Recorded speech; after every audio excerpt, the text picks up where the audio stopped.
আমরা চাই আমাদের এলাকাটা মাদক মুক্ত থাকুক। এই আমাদের যুব সমাজকে ধ্বংস করে ফেলতেছে, আগামী প্রজন্মকে ধ্বংস করে ফেলতেছে।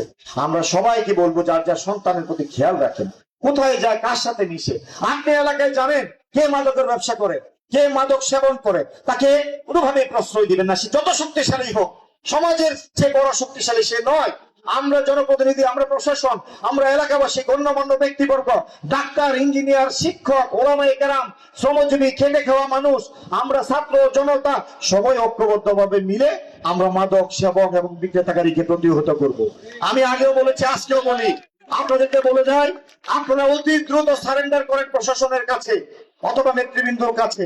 যদি কেউ এই ব্যবসার সাথে জড়িত থাকেন অথবা সেবন করেন, আপনি এটা ছেড়ে স্বাভাবিক জীবনে আসুন। আপনার জন্য কর্মের ব্যবস্থা করব, আপনার জন্য চাকরির ব্যবস্থা করব।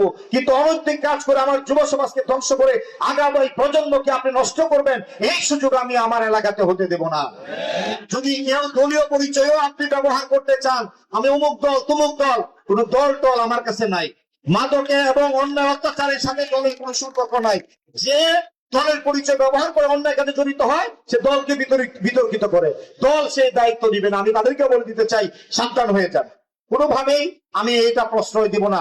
আমি নিজে কষ্ট করে পরিশ্রম করে আমাকে এই জায়গায় আসছি, আপনারা আমাকে সহযোগিতা করছেন, নেতাকর্মীরাও আমাকে সহযোগিতা করছেন। আপনাদের কাছে অনুরোধ, কোনো অন্যায় কাজে জড়িত হবেন না। মাননীয় প্রধানমন্ত্রী যেভাবে দেশটাকে মানুষের প্রত্যাশার জায়গায় নেওয়ার জন্য চেষ্টা করছেন, যেভাবে সবাই মিলে আমরা বাংলাদেশটাকে এই অন্ধকার যুগ থেকে একটা আলোর দিকে নিয়ে যেতে চাচ্ছি, যেভাবে 17 বছর মানুষ অত্যাচারিত হয়েছে, জুলুমের শিকার হয়েছে, কথা বলার অধিকার ছিল না, আপনার প্রতিষ্ঠানের উন্নয়ন নাই, কোনখানে সেরকম কিছু হয় না, লুটপাট হয়েছে উন্নয়নের নামে, মেগা প্রকল্পের নামে দেশের অর্থ পাচার হয়েছে। আমরা সেই জায়গায় যেতে চাই। আমরা সবাই মিলে আসুন, সবাই মিলে বাংলাদেশটাকে মানুষের প্রত্যাশার জায়গায় নিতে চাই। আমাদের কথা বলার অধিকার আবার নিশ্চিত করতে চাই, আইনের শাসন প্রতিষ্ঠা করতে চাই, সামাজিক ন্যায় বিচার প্রতিষ্ঠা করতে চাই, আমরা ইনসাফের সমাজ কায়েম করতে চাই, আমরা সাম্য এবং মানবিক সহ অবস্থানের সমাজ ব্যবস্থা কায়েম করতে চাই। সেখানে আমাদেরকে সহনশীল হতে হবে, ধৈর্যশীল হতে হবে, সবচেয়ে বেশি হতে হবে সরকারি দলের যারা নেতা কর্মী আছেন তাদেরকে সবচেয়ে বেশি ছাড় দিতে হবে, সহনশীল হতে হবে। তাহলে এলাকায় শান্তি বিরাজ করবে।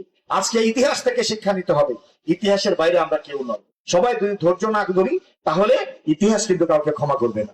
তাই সবাইকে আমি অনুরোধ করবো, আজকের এই সমাবেশে অনেক মুরব্বীরা, যুবক ভাইয়েরা আছেন, প্রশাসনের কর্মকর্তারা আছেন, আপনারাও প্রশাসনের যারা আছেন জনবান্ধব হন, জনগণের পাশে দাঁড়ান, জনগণের কথা শুনুন, তাদের সুখ দুঃখের পাশে থাকেন, তাহলেই আপনার ক্রেডিট আসবে।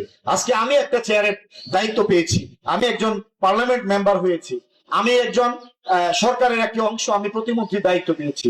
এই চেয়ার একদিন আমার কাছ থেকে জবাবদিহি নিবে, এই চেয়ারও একদিন জানতে চাবে তুমি যে 5 বছরের জন্য এই চেয়ারে বসলা, তুমি কি দিয়েছো এলাকার মানুষের জন্য, এই চেয়ারের বদলতে তুমি মানুষের জন্য কি করতে পেরেছো। একদিন দুনিয়াতে হোক আল্লাহর কাছে হোক জবাবদিহি করতে হবে। প্রত্যেকেই যে যেখানে আমরা দায়িত্বে আছি, প্রত্যেকটা চেয়ারের কিন্তু একটা প্রতিদান দিতে হবে, চেয়ারের একটা জবাবদিহিতা আছে। অতএব আমরা এই জায়গা থেকে যেন প্রত্যেকেই সজাগ থাকি এবং সেভাবে আমরা কাজ করি।